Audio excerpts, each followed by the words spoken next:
What is going on, everybody? Welcome back to another edition of the Twinbill podcast, brought to you by NyynewsTV. I am your host, Alex Guyvich-Proch, alongside Luca, here for another awesome episode. Got some stuff for you. We got a fun topic at the end. Next week, we likely won't have an episode. It's going to be a big live show. April 6th, I don't know what time specifically, but NyynewsTV crew is getting together. We'll do a live stream, and we're going to give you predictions and projections and all this other fun stuff. Definitely tune in next Wednesday. But as for this show, as I mentioned, the fun stuff at the end, I think it's a really fun game. I wanted to do it live, but I'm like, you know what? We may not have a shot for a little while because of school. You got to do it live, Alex. Do it live. Yeah, I gotta be like Bill O'Reilly. Do it live. Fuck it, do it live. Yeah, like Stewie also, because they did that in Family Guy as well to rip off Bill O'Reilly. But with that being said, tidbits of stuff for our projections and predictions today. Cashman's comments. I know Sevy is general soreness again, and Josh Donaldson as well. So we'll definitely get into that, but just to clear some bookkeeping stuff, make sure you hit that like button, comment, and subscribe to our post notifications so you know when I'll use my channel slogan for this when a live stream pops or a video drops. That's on this channel. For a 5-star rating on Apple Podcasts for all podcasts that are NyynewsTV. Great to be on this journey, obviously, and can't wait for more. This is where it's going to be, guys. So keep liking, keep tuning in. You may not agree with us all the time, but listen, it's better than agreeing 100% with somebody and they're not fucking truthful with you. So it is what it is. Luca, how are you? It's not a podcast without somebody disagreeing. You don't want to be a podcast where just everybody agrees. Oh, yeah, I like your opinion. Oh, I like your opinion. No, we all agree. Anyways, getting close to we're around the corner from baseball season. Alex, are we turning that corner? Yeah, we got to turn the corner. You can only turn so many corners, though. Yeah, we'll make a square around the block. Anyway, we're going to have some interesting stuff for you regarding important camp battles, important spring training battles, our projections in terms of a 28-man roster. You know what, Alex? I forgot to include this. MLB brought back the ghost runner rule. Yeah.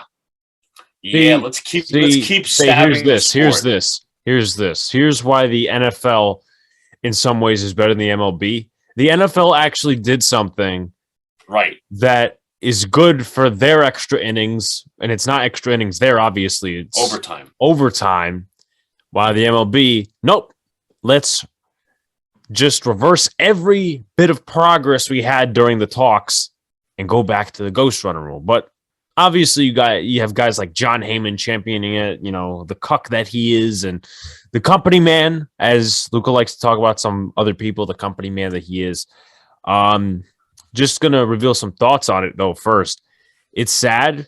We can't do anything about it. Supposedly, managers and pitchers like this rule. I don't know why. Because it's short spring training, Alex. How about this? Don't be in a lockout for so many months.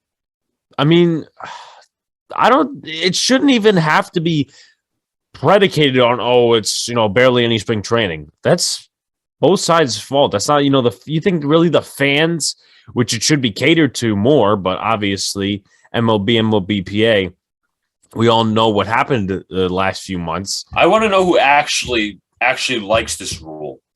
Feel free to comment if you actually like this rule, and we'll see if we agree with you. And you need to bring your argument. You need to step it up to the plate if you actually agree with this kind of shit. Yeah.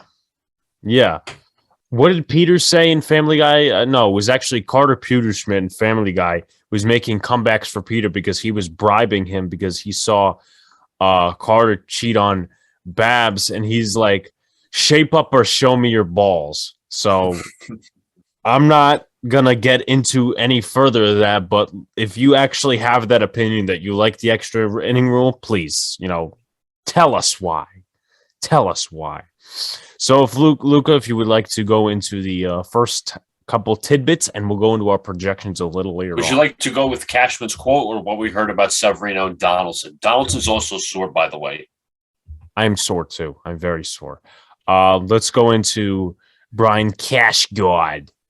Brian Cashman said today, he, quote, this was on Sirius XM MLB Network Radio. We definitely kept our powder dry for one more hopeful move. Take what As you dry want. as the Sahara Desert. I mean, I don't know what that was supposed to be, but keep going. What really was inferred from it is that Brian Cashman said the current contracts the Yankees are tied to is why they got creative this offseason. I don't know what kind of creativity that was, Alex, but that was the creativity was rather implicated on it instead of signing another superstar, a la Correa, Corey Seager, Freddie Freeman, whoever. So he essentially indicted himself for signing one of the, he could make an excuse like, oh, the staying contract, whatever. He's essentially indicting himself, Alex. You think about it, because he signed Hicks to that 7-year, $70 million contract, signed Severino to a gross 4-year, $40 million contract. I mean, we don't even know what Luis Severino is. He's kind of an unknown. Well, he's not really an unknown. He's just an injury liability. LeMahieu, 6 years, $90 million for he's going to be a utility man, most likely. Giancarlo Stanton contract. You still have to pay Aaron Judge. So, Brian Cashman bragged that the Yankees have the highest payroll in their history. You got to believe that, right? See, here's where I get it, but I don't. Obviously, Brian Cashman. This is not the NFL with the salary cap, by the way. No, I know that, but obviously in sports, just in general, Brian Cashman has to say shit like that. Oh, we were creative. Sometimes I would rather, and this is one of those sometimes, I would rather you just get to the point and actually say what you're trying to do. You want to hashtag run it back. Because saying shit like that, once again, like Lucas said, is indicting yourself. There's a portion of Yankee fans that feel Hal is cheap. He doesn't spend enough money. He doesn't give Brian Cashman enough money to spend in the offseason. Meanwhile, Brian Cashman said that, and there's the side of it that really goes to what he said, that the contracts are the problem. Aroldis Chapman could have upgraded with younger and proven talent with Loizaga.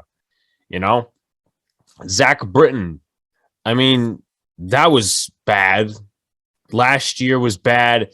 He's on the IL for the rest of this season. He's getting paid, I think, north of 17 million. Maybe I'm exaggerating, but he's getting paid a pretty high number. And then there's these other contracts, the Hicks contract. I mean, it's just an indictment on him. And I'm not going to go 30 minutes into this, but it's weird how they do this shit. It really is. Because meanwhile, Britton's earning $14 million this season. Okay, so I was $3 million short. Not like that's a difference, but it is a difference. Estevan Florial, I could definitely make the case right now, should be the starting center fielder. I would take him over Hicks any day. And I didn't think they needed to sign Tim LaCastro because they had Florial, and I understand it's a utility role thing. But how many years ago, what was it, 2019, they signed Hicks this big extension, and then a year later, they called Florial during the COVID stuff. So he was a highly touted prospect then. Now he's number 30. And it just does, the process and the construction doesn't make a lot of sense. It's an embarrassment of riches. Right. But going back to the point before I overstate everything, Brian Cashman with the statement made an indictment on himself that he was the sole perpetrator of them not going out and getting a star. Now, obviously, Pete had insight from somebody, a source, saying that the Yankees won't add a big contract. And yes and no to certain things, in my opinion. Obviously, yes, the Judge contract, they want to make room for that.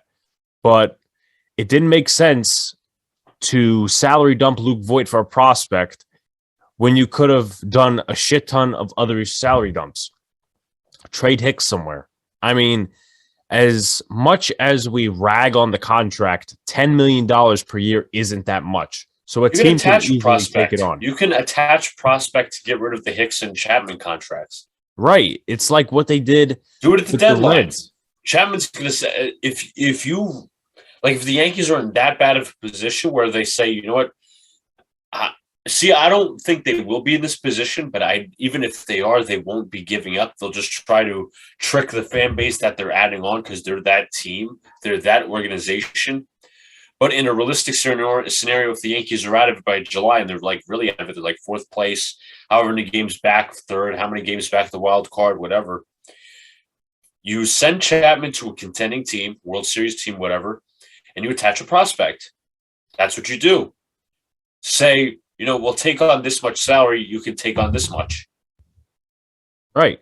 And to the Yankee fans' negativity in a way, and I was on this train as well, Luis Cessa had a big year last year, probably one of his best years as a Yankee. And then they wanted to dump Justin Wilson. Oh, God, him. We all know how he pitched. And then they added Cessa because more salary to dump, A, and B, them taking on Justin Wilson wouldn't have made a lot of sense. And it doesn't make sense even right now because they are bottom 3 in free agency spending. Now, obviously, not everything's done through free agency, and that's not necessarily, oh, we got to bang the gavel, it's a verdict, whatever, on their offseason. I know they traded Sonny Gray, but the Reds are another organization where they're either winning or they're tanking. It doesn't make a lot of sense. And now I don't know what the story is. But my point was Justin Wilson, guessing the Reds didn't want to have him, so they added Cessa, a good bullpen arm, and obviously, you know, he's in Cincinnati doing his thing. But final thing to say about that before we go on to the Donaldson Severino thing. Brian Cashman put himself in this hole, and if this team doesn't succeed in his contract year, we know why. Right. But even then, I think they'll re-sign him because he's family. Continuity, Luca. Continuity. What is it, Alex? What's the three word phrase? Hold on. It's probably not going to be good quality because YouTube likes to downgrade quality once you upload it, but let me see if I could get this. Yeah, I see it. Okay. Hashtag run it back. But I was going to say, going to the Severino and Donaldson thing.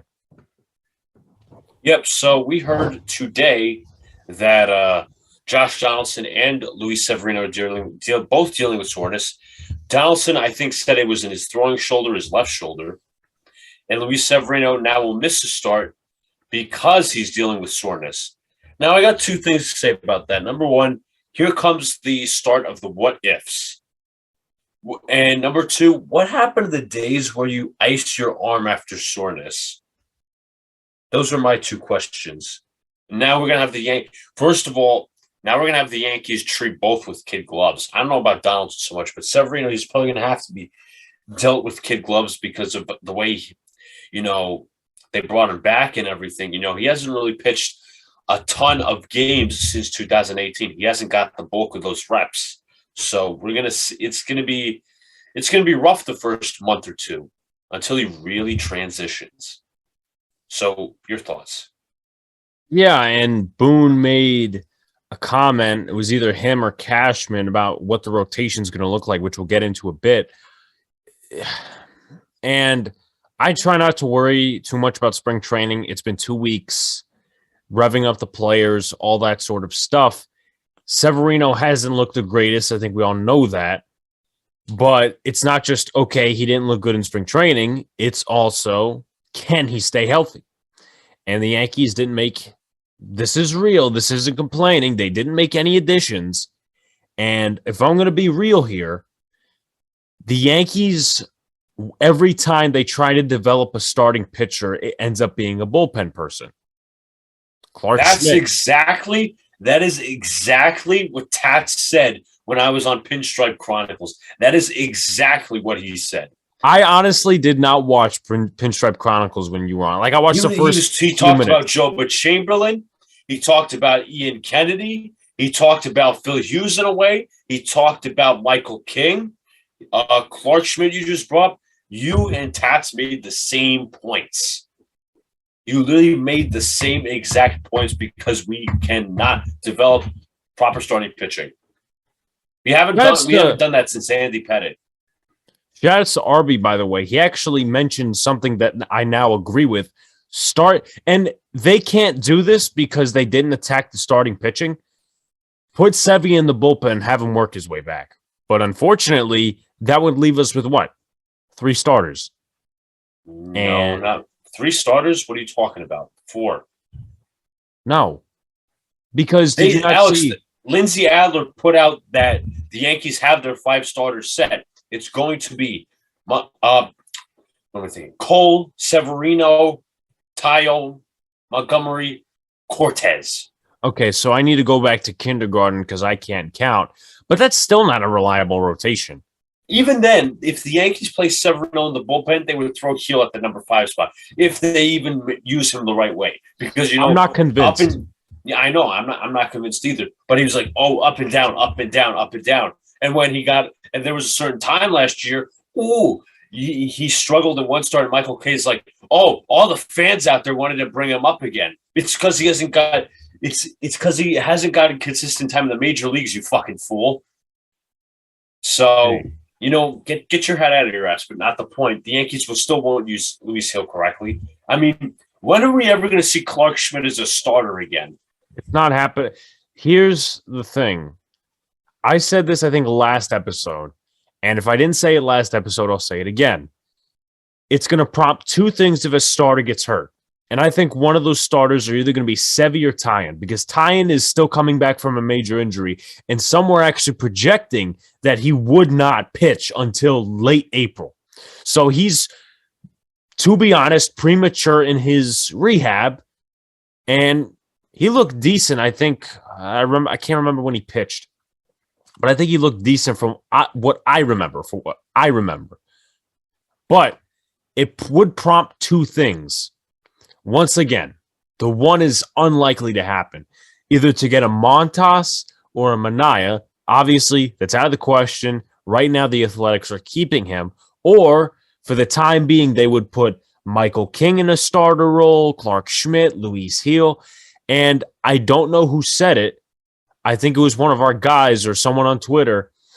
And once again, I wish I could remember. They need to stop treating these certain guys like they're starting pitchers in the big leagues. Now, Nestor Cortez, he's better than Michael King as a starter because Michael King, we know how Michael King is as a starter. We don't need to sit here and explain it. It's common knowledge. You see it on the TV. He doesn't look comfortable. Again, he's probably going to pop up when bullpen days happen. That's also an issue.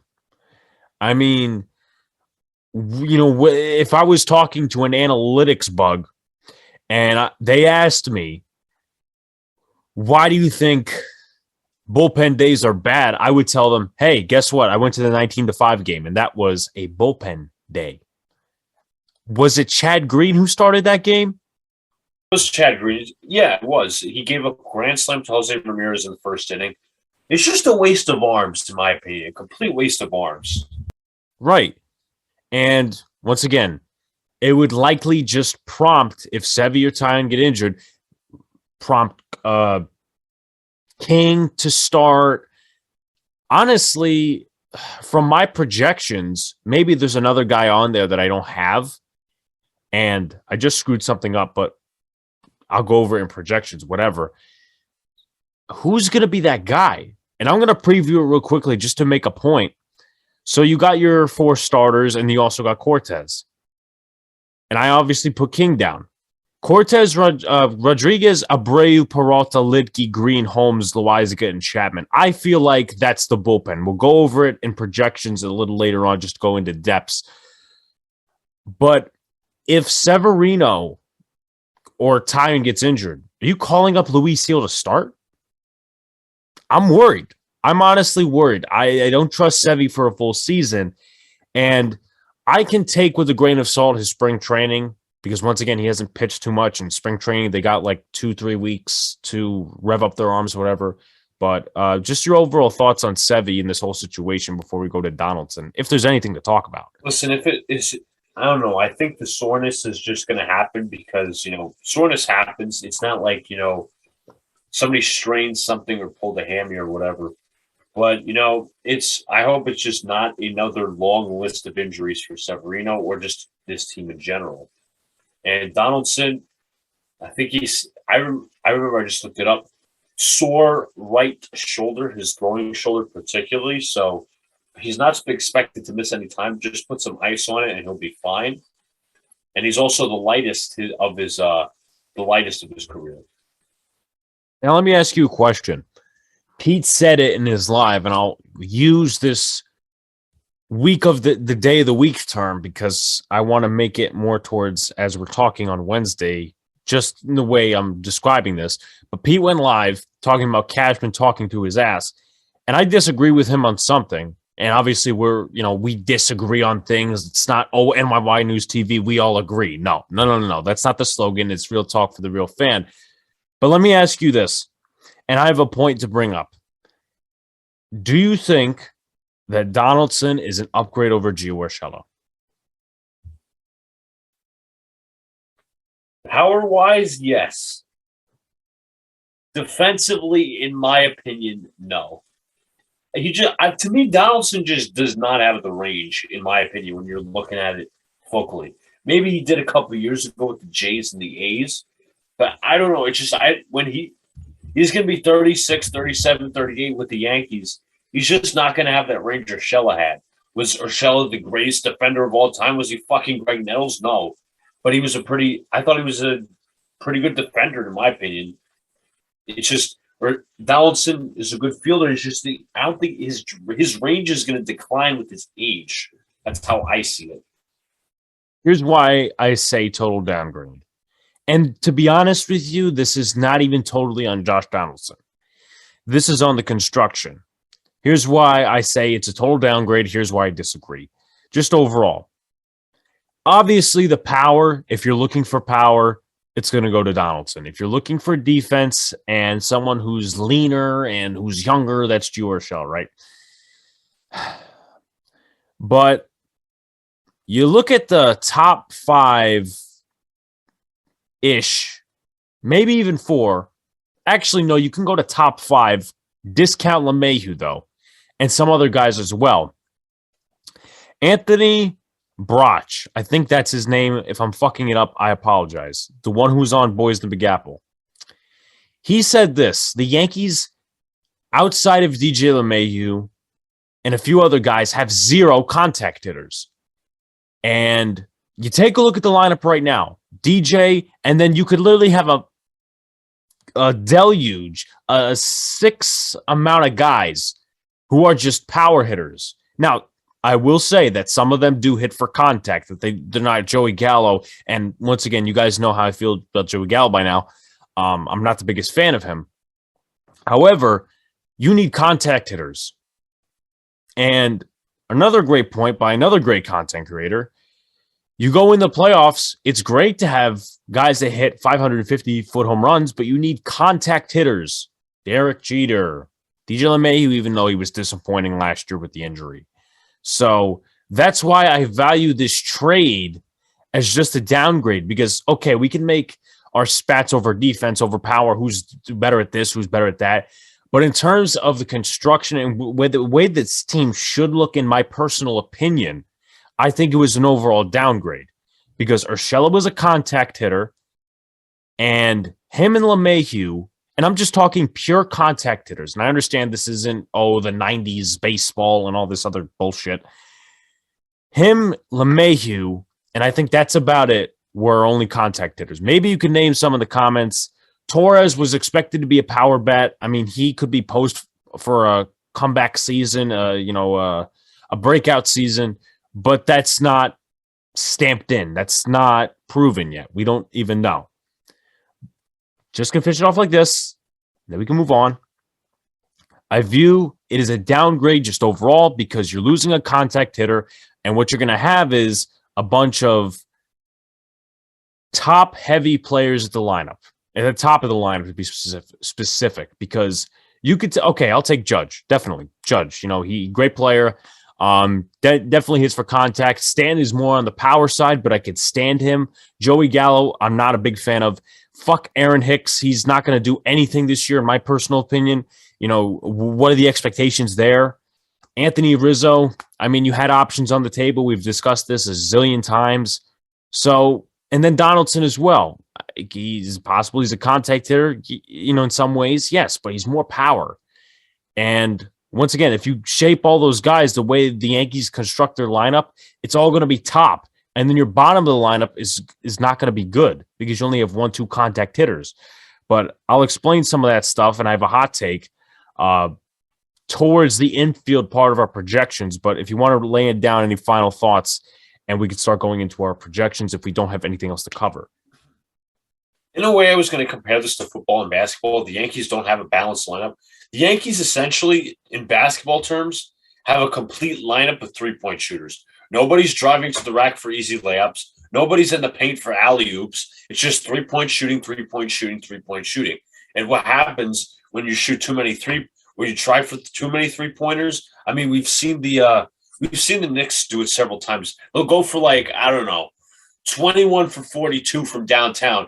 The next game or however many, they'll go for 5 for 32. That's going to happen. There will be some days when you hit the ball really well. And then there will be some days where you can't hit shit. So the Yankees need balance. I've said this over and over again. The Yankees need balance in their starting lineup. Contact hitters, guys for speed, guys for power, all this other stuff. And the Yankees don't have much of that. It's all or nothing. You can't have that. Even in football, you got to have guys with different skill sets. Look at a wide receiver position. Let's just say you have a team of freaking great jump ball guys. Yeah, I don't know, Kenny Galladay and Corey Davis. No, Alex, I didn't mean to do that Well, I did it intentionally, but I didn't do it as to slam your team. Kenny Galladay and Corey Davis, both jump ball guys. Let's just say they add another jump ball guy, Mike Evans. What if they can't separate from the cornerbacks? What if they can't separate man-to-man coverage? You need a guy who's a pristine route runner to separate themselves from their teammates as a different skill set. The Yankees don't have much of that. I definitely agree. Now, I don't know who you put down. Maybe you'll think of it as we go before projections because I forgot we had this on the table. Some players that stood out to you during spring training. I'll give 4. Marwin Gonzalez. We'll see if he's on the projections list for me. I already know, obviously, because I was the one who made the fucking list. Shows power. Obviously, if we want to go real statistical here, hitting .545. He's only had 11 at-bats, 6 hits, 3 home runs. He had a home run against the Tigers. I think he had a home run against the Phillies recently. And there was another home run as well. So he does bring the power. Yes, he's a little past his prime, and I would have liked to move years ago. But in a positive spin, he does have versatility. Tyler Wade, and I'm not going to compare the players, Tyler Wade's not here anymore.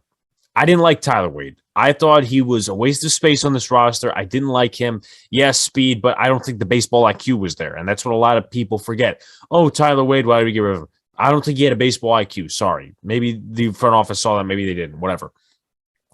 He plays a lot of spots in the infield. He plays a lot of spots in the outfield.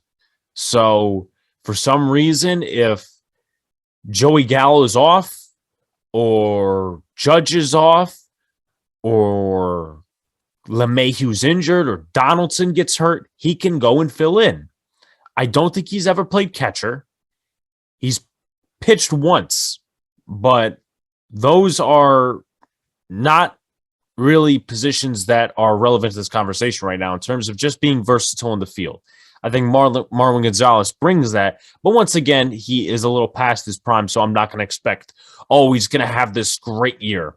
Kyle Higashioka, he did well this spring, or is doing well this spring so far. definitely with the power, 4 home runs, 6 RBIs, 467 batting average, 15 at bats, and 7 hits. Now, am I going to expect this in the regular season? No, because there's a lot of players across the league, Greg Bird included, who just go off in spring training and they don't show it in the regular season. So Higashioka, I expect him to be average defensively. In terms of offense, I don't expect much from the catcher position, to be honest with you. Gleyber Torres, I like how he has done so far. Obviously, he's been at shortstop, and they've been doing some screwing around with the lineup at spring training, so I'm not going to take too much into that. 421 average, 2 home runs, 4 RBIs, 1 stolen base, 8 hits in 19 at-bats. Once again, just as a little preview, prequel, whatever, I think he's a breakout candidate for this season if they intend on keeping him, which is really likely the path right now. But we'll see what happens with Gleyber Torres this season. And then Isaiah Kiner-Falefa, I thought he did well. 19 at-bats, 8 hits. Obviously, no power, no home runs, stuff like that. But guy who gets on base, 421, batting average, 2 stolen bases. Anyone who stood out to you this spring, even if it was the same guys that I touched on? I've pretty much said the same guys, but I also liked I never heard of this guy before spring training. Hayden Wisniewski, the guy with the featured slider against the Pirates. The Pirate. I remember that. Yeah. He impressed me this spring training. I also liked Clark Schmidt a little bit. He had a good outing today against the I think it was the Phillies. So those are 2 guys besides what you said to keep their eyes on in terms of who did well this spring training so far. Right. So this one we're going to touch on, even though this may actually still come up in the stream next Wednesday. So let's talk about it. Projected lineups. I don't know if you got yours. Here, now, this is not just, what Alex wants. This is not a lineup that I want, but this is one I think that's realistic to what the Yankees are going for. Let me just go out there and say it. Second base, DJ LeMahieu. Right fielder, Aaron Judge. Left fielder, Joey Gallo. DH, Giancarlo Stanton. Third base, Josh Donaldson. First base, Anthony Rizzo. Center fielder, Aaron Hicks. Shortstop, Isaiah Kiner-Falefa. Kyle Higashioka as the catcher. In terms of leadoff hitters in different spots, I better not see fucking Anthony Rizzo at all. I don't care if you have this series in the bag. I don't care if you're facing the fucking Tigers. I don't care if you're facing the Diamondbacks, even though they don't play him this season. I don't care if you're facing the goddamn Pirates who we play this season. I do not want to see Anthony Rizzo at the top of the order. We explained this last week. I'm not going to go too much into it this week. Another candidate I will. I don't want to see Judge at the top of the order in terms of batting first. I don't want to see Gallo there. Or Josh Donaldson. Now, that was, in my opinion, more spring training, so I'm not going to give too much flack on that. But I feel like Boone will try to put Anthony Rizzo or Aaron Hicks at the top of the order, specifically in the 1 hole, which I don't think they belong. OPS and all this other crap. Once again, explained it last week. I don't think they should be there. In terms of possible, now, obviously, once again, you could also factor Gleyber Torres in there, which probably, unless he's playing DH or first base, would take DJ LeMahieu out of the lineup. So you would have to refigure it a little bit. Here's a hot take. You guys can beat the shit out of me for it. Listen, I'm going to give you my opinion always as an old school baseball fan who's 18 years old, so you don't really get that anyway. I wouldn't mind if Isaiah Kiner-Falefa hit leadoff in a couple of situations. Every game? Absolutely not. I don't see that. But I would take it over Donaldson. I would take it over Gallo. I would take it over Judge. Now, a lot of people would take Gallo. I don't understand why, once again. I would take it over Gleyber in some instances. Give me all the bullshit you want. His OPS and his OBP. And no. Listen, I get it. Maybe he doesn't walk a lot. But the few things he did show me this spring that could translate in the regular season is that, he gets hits at the top of the order. And I understand that was the first game and a couple other games where he hit leadoff and he got singles. He's got speed. If this team actually stole fucking bases, they could put him in that role. It's not like he hits contact and he can't steal bases. This is not fucking Aaron Hicks or some of these other cats we're talking about. This is Isaiah Kiner-Falefa. Now, Gary Sheffield, once again, I disagree with him. Again, not Gary Sheffield is in the baseball player, but his son, who happens to be colleagues of ours at the network, he said it's not necessarily ideal to have Kiner-Falefa in the leadoff, more like seventh, because you really don't want to put a stopgap in that position. Personally, me, I don't think that, stopgap should matter. I don't think, I would say, the status of a player or what position they're put in should matter in terms of why are they a leadoff hitter in some stances, why are they not a leadoff hitter. So there's my hot take. I wouldn't mind taking Isaiah Kiner-Falefa at the 1 in terms of batting first. No, I'm not talking about point guard, but obviously his spot is 6th, 7th in the lineup. And once again, you have to make do because, Luca, in your opinion and in your view, how many other leadoff hitters do they have besides DJ LeMahieu? I wouldn't say many, honestly. Considering the lineup, looking through, maybe you make the case for Gleyber Torres to be a leadoff hitter. Maybe. But I don't really see much. Unless you want to bat Aaron Hicks leadoff. That's going to come this season, and when it does, I'm not going to be a happy camper. I'm just going to be brutally honest with you. Now, in your opinion, what will the lineup look like mostly on a 4 or 5 day basis? I'll be honest with you, Alex, I didn't even do a lineup. I did a whole roster projection. Rattle it. We'll just rattle it off, spitball it. All right, so I actually did a 28-man roster projection opposed to Alex. No. I'm talking the lineup. Spitball it. LeMahieu, Judge. Stan's not going to hit third.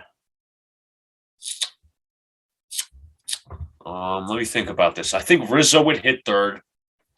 Over Stan Gallo? hit what? Over Gallo? I'll tell you in a sec. It would be LeMahieu, Judge, Rizzo, Stanton, Gallo, Donaldson. How many players did I just name? 6? I think so. Hold on. DJ, Judge, Rizzo, Stanton, Gallo. That's 5. Donaldson, Hicks, Gleyber Torres. Or Kiner-Falefa. And Higashioka. That's what I think would happen.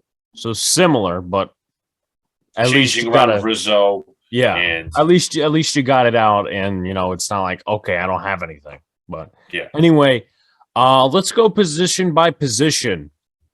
Where do you want to start? I'll go by where you want to start. Let's go with middle of the infield. You want to go shortstop or second base? Well, I was just going on infield in general. All right. So I'll start off. Or do you want to start off? You can start. Okay, so I did catcher and infield just combined. Ben Nordvet, I think, will make the roster. I don't think they're going to put him on the IL. I don't know how severe this oblique injury is, but I guess they'll think worst case scenario, either put him on the IL and call up Rob Brantley, or have Kiner-Falefa be the emergency catcher, kind of like Ronald Torreyes. But Kiner-Falefa has probably not played catcher in years. So Nordvet and Kyle Higashioka, your basic infield, I think you're going to get third base Donaldson, shortstop Kiner-Falefa, LeMahieu at second, Torres also there, Anthony Rizzo. And I think your utility infielder, and obviously I may be wrong, but I have only 6 just in total. I think Marwin Gonzalez is going to make the roster. Now, once again, you could put him in the outfield, do a bunch of other things. And I'm not saying, this is a right thing or whatever. This is just my projection. And I talked about him being past his prime, but in this case, I think the Yankees would value him as versatile, can play a lot of the infield, a lot of the outfield as well, like I mentioned earlier. So I think he's impressed the most out of some of these candidates. Now, I think Oswald Peraza will come up at some point in the season. Despite this Volpe hype and some of these other things as well, I think Peraza will come up May, June, July, because I feel like somebody's going to get injured, and then he's going to be the first person they phone.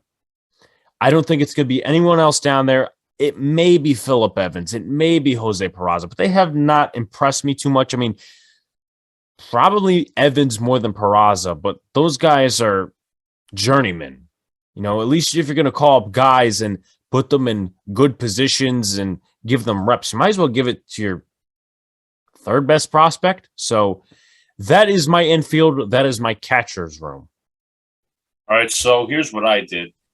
So for my catchers, I predict that Rorvet is probably going to hit the IL at some point. So it'll be Higgy, Brantley, and Rorvet for catching. First base, I have Rizzo. Second base, I have Gleyber Torres. The shortstop, Isaiah Kiner-Falefa. Third base, Josh Donaldson. Utility role, I have DJ LeMahieu and Marwin Gonzalez. I know that sounds stupid to have LeMahieu in the utility role, but that's the way it's looking right now since we have not moved Gleyber Torres whatsoever. So that's what I have there. I do not have Jose Peraza, and I do not have Phillip Evans. They will probably sit in AAA. Right. Okay, so on to the outfield. Hicks in center, Judge in right, left field, Joey Gallo, DH Giancarlo Stanton, Tim LeCastro, and Miguel Andujar. I will explain my thought process. LeCastro is going to make the roster because they view him as speedy and utility. Great for him that he made the recovery as fast as he did from the torn Achilles, the ACL last summer. Great. Listen, I hope he's in 100% health. I think, once again, they should have had Florio in that role, but I'm not a GM. I'll say that as many times as possible. When you take a look at two different scenarios that effectively fall into the same thing, look at the Yankees outfield and then look at LeCastro. Keep Andujar out of it for 30 seconds. So you have Gallo, you have Hicks, you have Judge. Personally, in my view, I'm not going to believe any of this crap that they're going to put Giancarlo Stanton out there as many games as they should, or as many games as they say. So realistically, you have Stanton DH and just the whole outfield group plus DH, you only have 5 players. That's where Miguel Andujar comes in. Do I absolutely agree with the fact that they're putting him in left field? Fuck no. I don't agree with that. They're just trying to make use of garbage. Now, Andujar had a decent season last year when he got called up, and he either got injured, sent back down. I forget what happened, but he was on a power streak. He kept hitting home runs. I know he hit a home run against the Rays or something like that, whatever the case may be. But I think they're going to try to make use of old garbage rather than just release and admit their losses. So Andujar, you could put him in the outfield. You could switch him with Gonzalez, in terms of projections. Oh, this guy in the infield, this guy in the outfield, whatever. But that's what I think is effectively going to happen, Luca. I actually have the same alignment as you. I have Judge in right, Hicks in center, Gallo in left, Stan is the designator, and I have 2 outfield guys in Andujar and LeCastro. So it's relatively the same. We share the same there. Mm-hmm. Okay. So we have, I believe, 1 section left, and the starters are easy because they came out with it, but we could have guessed it. Cole, Severino, Ty, and Montgomery Cortez. Is that what you got? Yes, sir. Okay, here comes the bullpen.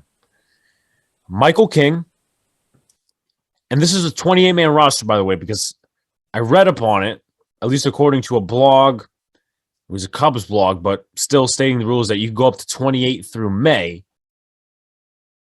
King, Joely Rodriguez, Albert Abreu, Wandy Peralta, Lucas Lidge, Chad Green, Clay Holmes, Jonathan Loaisiga, and Aroldis Chapman. Now, let me explain my thought process. Obviously, Michael King, I think he's a lock to make the roster because they love trying to use him in this hybrid starter, reliever role, bullpen guy. They're going to do it anyway. I think he made the roster last year, so he's going to make it again. Joely Rodriguez, I thought he did well last year for the Yankees. I think they'll rely on him once again. A bad spout in spring training is not going to stop him from making the roster. Wandy Peralta, I think he'll come back. He pitched a few innings this spring. Same thing with Lucas Lidge. Let me explain Albert Abreu because there's a couple of guys on the brink in terms of this whole bullpen thing. So you got Abreu, you got Clark Schmidt, you got Luis Heel, you got Steven Ridings, and you got a bunch of other guys, bunch of other cats. Now, in a realistic situation, in my situation, I would dump the older guys to get in the younger guys. Steven Ridings, all those guys, in my opinion, would make the roster if you just either cut or send off guys like Lidge. And once again, I like Lidge. He's decent for his age, especially the comeback he made last year. I'm not a big fan of Wandy Peralta. That's just my personal opinion. Chapman, I've been saying ship off to a contender. And I'm not saying the Yankees aren't contenders. They will try to be contenders. But with that being said, try to ship him off to a team that wants to spend the money. Chad Green, you can easily dump him off to a contender for salary reasons and all that stuff. But as the only or one of the only young cats making the bullpen, Michael King and Albert Abreu, I think Abreu's been pitching since 2020, and I think they, for right now, like him the most because you saw what happened with Heel. Steven Ridings got a limited opportunity. I think he's injured at the moment or was. Clark Schmidt, he did have a couple of good spring training outings. I don't think they value him as high, as they value Abreu. That's just my personal opinion. I'm not in the locker room or anything like that. So without overstating anything, King, Rodriguez, Abreu, Peralta, Lidge, Green, Holmes, Loaisiga, Chapman. And the reason we're doing these type of projections now is because by the time it's Wednesday of next week, the opening the roster is going to be set. So, Luca? Pretty much everybody but Albert Abreu.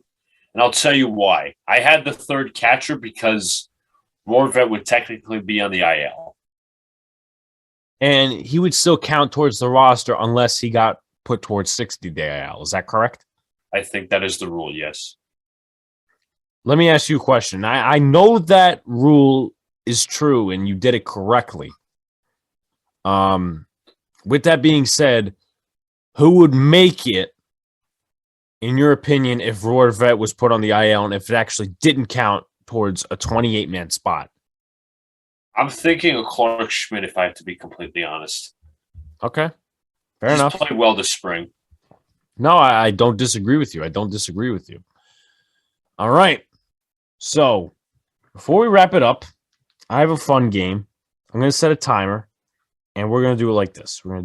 So, I've been thinking of this game for the longest time, and I know it's not going to be as fun for you guys maybe because it's not live, and we're not going to have the opportunity to go live probably for a few weeks because obviously the live show next week.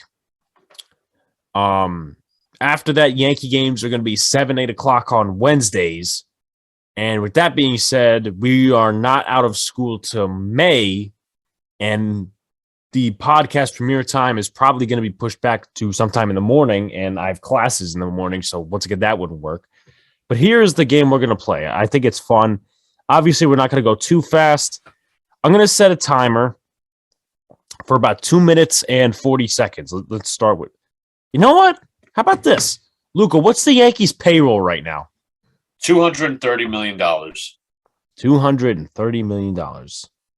And you're affirmative on that. I can double check. Okay, please check that out because that's going to be the timer. That's going to be the timer.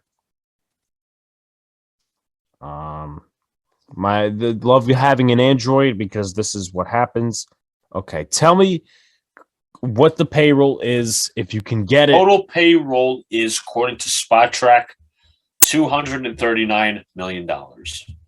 Okay, 239 million. So 2 minutes, 39 seconds to go. I didn't start it yet, so don't worry. Here's what I want you to do, Luca. I want you to grab a pen or a pencil and a piece of paper. I don't care what type of paper it is. So I'm going to wait for him to do it, and we're going to announce what this game is. First of all, I got to empty this calendar because we didn't even mark the correct date. It's going to be the Okay. 30th. tomorrow. So I have let me see if this pen works. Yeah, it works. Okay. So in 2 minutes and 39 seconds, we're not going to go rapid fast like it's an auction, but we're going to go at a decent pace. And once again, I wanted to do this live, but we're not going to have an opportunity, and I don't want to waste this out because we'll be talking more baseball as the months go on. From 2011 on, we are going to name as many irrelevant Yankees as possible in 2 minutes and 39 seconds, and whoever lists the most wins. Now, I'm not talking as in you got to write it down. I'm talking you say it out loud so you know that the person across from you, in this case Luca, doesn't take you from you. Now, obviously, you're not going to list Francisco Cervelli as irrelevant. He was somewhat of a role player. Obviously, backup catcher for a couple of years, so he's not irrelevant. Now, I'm going to take one away because I'm going to use it as an example. Lyle Overbay. And we're also talking about players who've had success with other teams, but they were past their prime with the Yankees. So, with that being said, get your brain working. I'm going to take one more sip, and we're going to start this. Are you ready? Yes. I'm not ready, but I'm ready. All right, go. Jesus Montero. Brendan Ryan. Kelly Johnson. Ryan Roberts. Chris Stewart. Damn, okay. Fuck. Irrelevant Yankees. Chris Dickerson. Fuck. Oh, goddamn. Mark Reynolds. Travis Hafner. Kevin Youkilis. Fuck, you're thinking of 2013. David Adams. Zoilo Almonte. David Phelps. He's still in the majors. Fuck. Cody Epley. Clay Rapata. Goddamn. Trying to think. Zealous Wheeler. Luis Cruz. Vidal Nuno. Goddamn. Brandon Laird. Tyler Clippard. Fuck, you took a big one. Oh, goddamn. Damn. I gotta think. Goddamn. Colin Curtis. Donovan Actually, no, Solano. that doesn't count. Colin Curtis does not count because... Donovan Solano. Fuck. Cole Figueroa. Scott Sizemore. Thinking. Chris Young's not irrelevant, is he? He's not. No, he's not. I got another one, Chris Capuano. Fuck, he shares a birthday with us. Oh, I'm trying to think. Fuck. Oh, God, I should have read the catcher's list before this or something like that. Oh, goddamn. Chris Parmalee. Travis Ishikawa. Ike Davis. Fuck. Casey McGee. Ben Gamel. Let's see how many minutes are on the clock. You can still keep going. 46 seconds. Okay. Mike Ford. Dude, fuck you. Mike Talkman. God damn, you're using recency bias to win. Tyro Estrada. Fuck. God Tyler damn. Wade. Oh God. I'm gonna fucking lose. Come on, 2013. Chance Adams. 2013. I'm trying to fucking think. 2013. God damn it. David Ardsma. Oh, go fuck yourself. God damn. I cannot think of anything, and I was the one who created this fucking Martin game. Prado. That's not irrelevant. He was a key role player. For what? How many months? The Yankees He was didn't make the decent. playoffs. Sorry, He was decent. Okay, we're done. Antoine We're done. Richardson. We were done. No, I cut it off. No, come on. It was at the buzzer. No. It was -1 seconds. How many you got? 1, 2, 3, 4, 5, 6, 7, 8, 9, 10, 11, 12, 13, 14, 15, 16, 17. No way. We fucking tied. You want to do a round two? All right, That's the only way to settle this. All right, we're gonna do round two. Now we got 45 seconds. 45 seconds.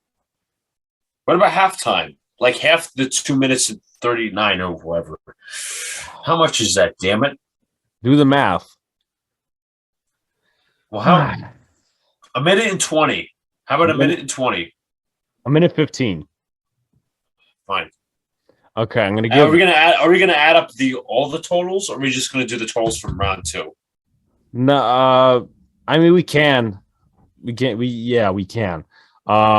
Okay, I'm gonna give I'm gonna set 30 seconds just to get a thought in, just to towel off, and then we're gonna start again. So I'll start 30 seconds. Start thinking of some names. All right.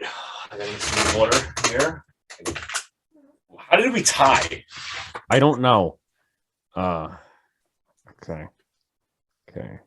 Thinking. Yeah, towel off.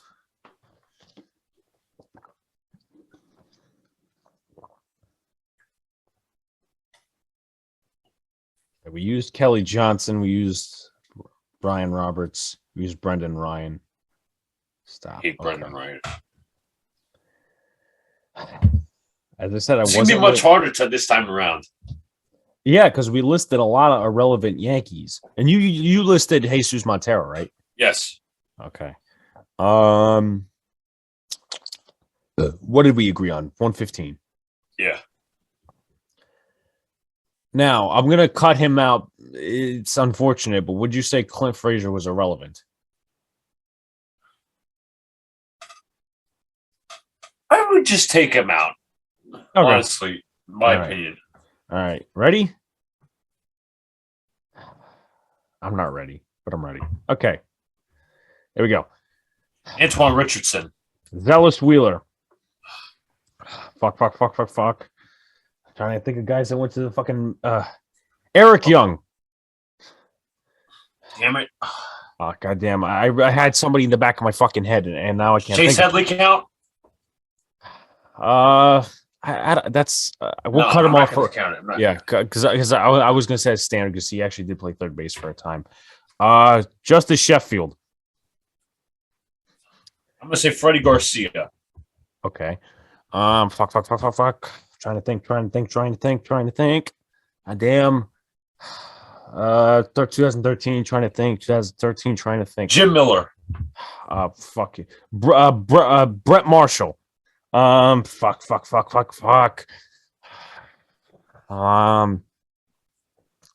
Goddamn. Trying to think of AAA. Caleb Cotham. Addison Maruzak. Did he even make it to the majors, though? That's what we're talking about. Shit. Oh, I got one. Reed Brignac. Oh, fuck you. Could I say Dan Johnson? I don't know if he ever went. Okay, time's up. You did say before the deadline, I don't think he ever made it to the Yankees in the big league. So let me take a look and justify that. Dan Johnson never made it to the Yankees in the big leagues. Fuck. So count your totals. I got 4 from this round. So you have a total of what? Let me check if Addison Maruzak made it. No, I don't think he made it. I'll get to that in a sec.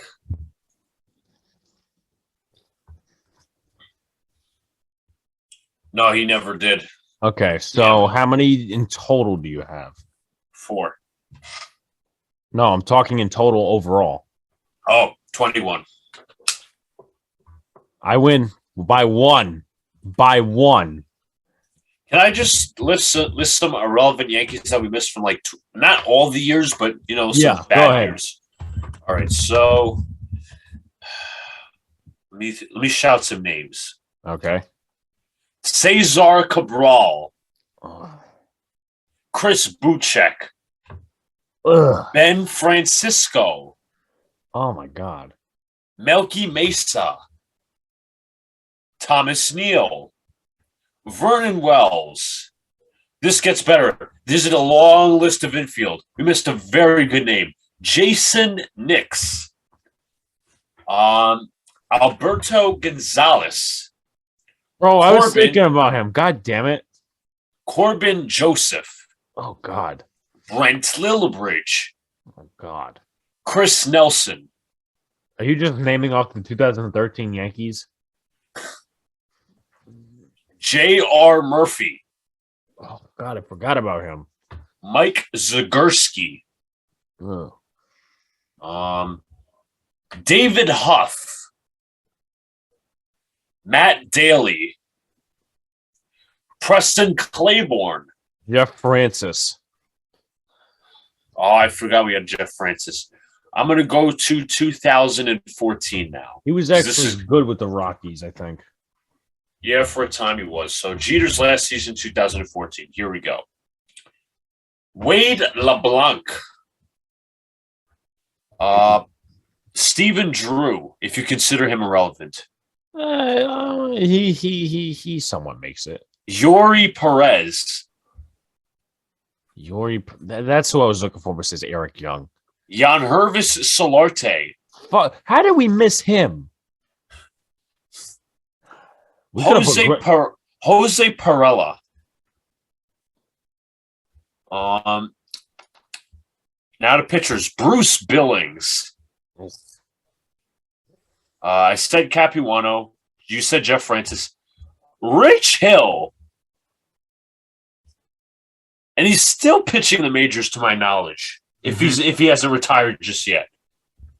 I don't know if I would say Shane Green. I don't think I kind of like Shane Green who's with the Yankees. I don't know why. Chase Whitley. Kind of liked him too, not gonna lie. Chris LaRue. Brian Mitchell. Chris Martin. Brandon McCarthy. I actually liked McCarthy when he was with the Yankees. Yeah. David Carpenter. Fucking Chasing Shreve. He wasn't that irrelevant. Josh Outman. Jose Ramirez, the bad version. Esmiel Rogers. Chaz Rowe, who is now with the Rays, I think. Let me do a double check on that. I'll check. Nope, he's a free agent. Oh, all right. Matt Thornton. Adam Warren, if you consider him irrelevant.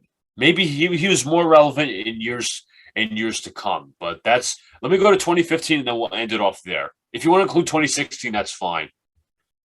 So we'll go to 2015. We'll end off on those two. All right. Andrew Bailey. He's a pitching coach of the A's, I think. No, he's a pitching coach of the Giants. Ramon Flores. Rico Noel. Slade Heathcott. Oh, God. Garrett Jones. Gregorio Petit. This Will Kill Us. Robert Refsnyder. How did we miss that? Dustin Ackley. Oh, God. Greg Bird. As you mentioned. Or did you mention it? Did you? No. Danny Barawa. Damn, he signed my program, too. Kyle Davies. Diego Moreno. Technically, yes. Let me see if Davies wasn't Kyle Davies that one dude who gave up like A-Rod's 300th homer? 500th homer. 500th career homer in the 2007. Jose De Paula. Didn't we trade him? Must have. Nick Goody. We had him like a year or two ago. Jacob Lindgren. You said Moreno. James Pazos. I kind of butchered that. James Pazos. There you go. Brandon Pinder. Nick Rumbello. That was the next one I was thinking of. Sergio Santos. Matt Tracy. Now 2016 to finally cap this shit off. Oh, boy. Oh, you ready, Alex? No. Ready for this? Johnny Barbado. Yeah, when he hit friggin' Tyler White on opening day when I was there. Richard Blyer. Yeah, and he almost got never mind. Not irrelevant back then in the championship era, but in 2016, Phil Koch. Jonathan Holder. Oh God, he was terrible.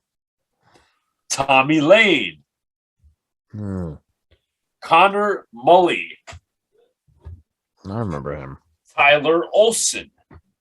I don't know why they liked him so much. He's a free agent. Blake Parker. Anthony Swarzak.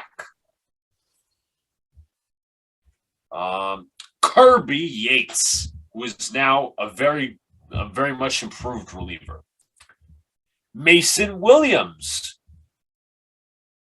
You said Ben Gamble. Mm-hmm. Billy Butler. Remember, he had to shave his mustache or whatever. He had a beard too. You said Ike Davis. Tyler Wasn't Austin. Billy Burns a Yankee? Billy Burns. I don't know if he came up to the bigs. I got to check. I'll take a look. I'm not sure if Tyler Austin was considerably irrelevant. He wasn't that irrelevant, in my opinion.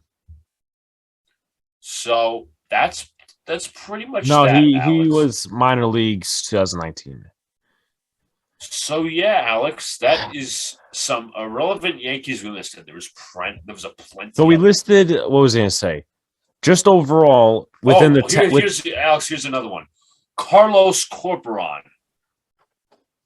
He actually made it to the bigs with us.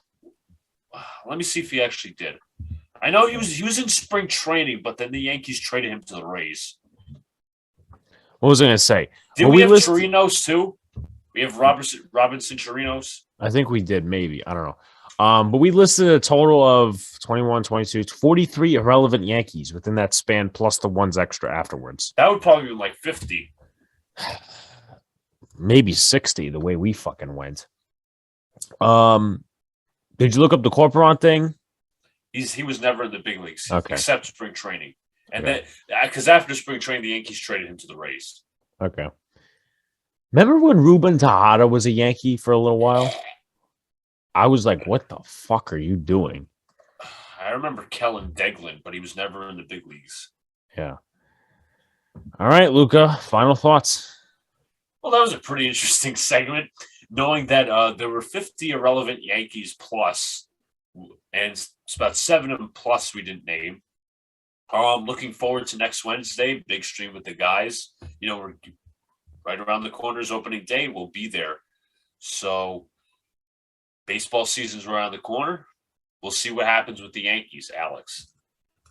Yeah, make sure you do all the good stuff, like, comment, subscribe, turn on the notification bell, give us a 5-star rating, get everyone a 5-star rating on Apple Podcasts. Sign up for June 25th. I've gotten a lot of people to go within the content creating community, both for Giants and people who follow me, and also the Yankees as well. It's going to be a fun day. As Luca mentioned, we'll be at opening day. If you want to come by and see our ugly ass faces, section 235, row 7, I think. It's either going to be seats or benches. I think it's going to be benches because it's in the bleachers. With that being said, I don't think I have anything else. Obviously, next week will be a big stream, predictions, all that good stuff. Next Wednesday, great content coming out for you guys. This is the channel to tune in all season, pre-games, post-games, live streams, plenty of good stuff. And we'll see you guys next time. Peace out, and we'll see you. Before it hits the front